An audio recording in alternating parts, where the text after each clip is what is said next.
Halo teman-teman semuanya, welcome back to Rock, Riwayat Orang Kudus edisi 21 September. Hari ini kita akan membahas salah satu martir Vietnam bernama Santo Franciscus Jacquard. Sebelumnya, monggo di-share dulu supaya semakin banyak orang tahu tentang kisah Santo Santa, sehingga kita semua bisa hidup semakin kudus dengan mengikuti teladan mereka. Oke, tanpa berlama-lama lagi, mari kita mulai.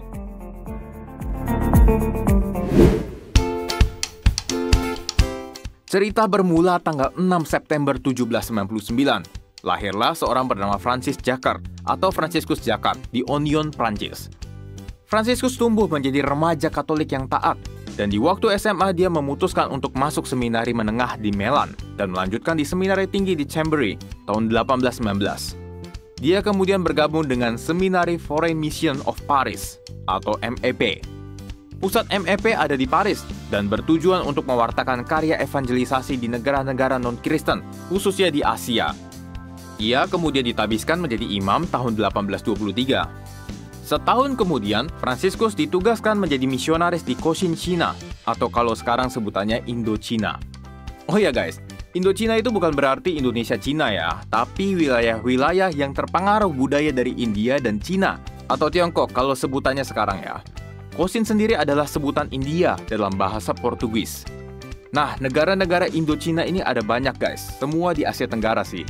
Ada Thailand, Myanmar, Kamboja, Laos, dan Vietnam. Kebetulan Romo Franciscus dapat tugasnya di tanah Vietnam. Jadi dari Paris dia harus melakukan perjalanan berminggu-minggu buat sampai ke tanah misinya. Karena waktu itu belum ada pesawat ya. Dia sempat transit dulu di Macau dan berkarya sebentar lalu berangkat lagi ke Tonkin di Vietnam dan sukses membawa banyak warga pribumi ke dalam iman Kristen. Salah satu faktornya adalah Romo Franciscus mahir dalam bahasa Vietnam. Kita berlanjut pada kondisi politik di Vietnam ya guys. Jadi di Vietnam saat itu yang menjabat sebagai kaisarnya adalah Kaisar Minh Mang. Kaisar ini menganut ajaran Konfusianisme dan dia sangat menentang adanya ajaran Kristen di tanah Vietnam. Ini terbukti dari peraturan yang dikeluarkan Kaisar bulan Februari 1825 yang melarang misionaris Kristen berkarya di Vietnam. Para misionaris dipersilahkan pulang kembali ke negara asalnya, tapi ternyata banyak yang nggak mau guys. Rata-rata pada setia dalam karya misi mereka. Akhirnya Kaisar muter otak, bagaimana supaya para misionaris ini berhenti gitu.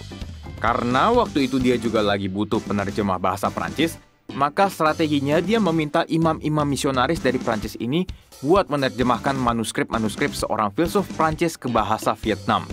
Salah satu misionaris yang dipanggil ini adalah Romo Franciscus Jacquard, MEP. Ini kelihatannya baik ya, halus gitu. Tapi dengan meminta bantuan mereka di istana, ternyata misionaris-misionaris ini juga harus tinggal di istana dan gak bisa terjun lagi ke tengah umat. Tapi ternyata Romo Franciscus gak kalah pinter. Dimanapun dia berada, dia akan tetap menyebarkan kabar gembira dari Tuhan buat semua orang, tak terkecuali juga orang-orang istana kekaisaran. Dia bahkan sukses membaptis beberapa orang pejabat kekaisaran, dan ini membuatnya ditangkap dan diadili dengan tuduhan memproklamirkan agama Kristen. Kekaisaran yang waktu itu mainnya cukup halus, disuruh pulang ke negara asalnya, dipekerjakan dalam istana, dan kini mainnya udah kasar guys. Romo Franciscus dijatuhi hukuman mati. Tapi dia diampuni karena kekaisaran sebenarnya butuh keahliannya sebagai seorang penerjemah. Dia kemudian dilepaskan dan diperingatkan dengan keras buat gak lagi menyebarkan agama Kristen. Sekali lagi, Romo Franciscus dalam tanda kutip gak taat. Dia tetap mewartakan iman Kristen ke semua orang walaupun dengan sembunyi-sembunyi. Akhirnya ia ketahuan untuk kedua kalinya saat sedang membaptis seorang katekumen. Kali ini ia mutlak dihukum mati dengan disiksa terlebih dahulu dan dicekik sampai tewas tanggal 21 September 1838. Nah teman-teman, kalau kita lihat di sini sebenarnya semua ajaran itu baik guys.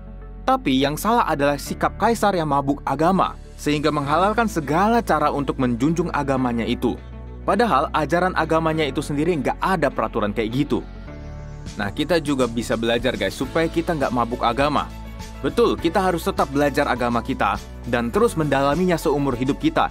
Tapi jangan sampai kita menjadi seperti orang Farisi yang belajar agama, tapi ya inti dari agamanya dia nggak melakukan, bahkan cenderung jadi mabuk agama.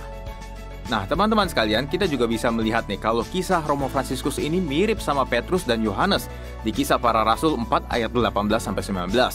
Petrus dan Yohanes diperintahkan supaya jangan bicara atau mengajar apapun lagi dalam nama Yesus. Tapi mereka menjawab, "Silahkan kamu putuskan sendiri manakah yang benar di hadapan Allah, taat kepada kamu atau taat kepada Allah." Dan kalau kita lihat, Romo Fransiskus persis melakukan hal ini. Dia lebih taat kepada Allah daripada taat sama manusia, walaupun bayarannya adalah nyawanya sendiri.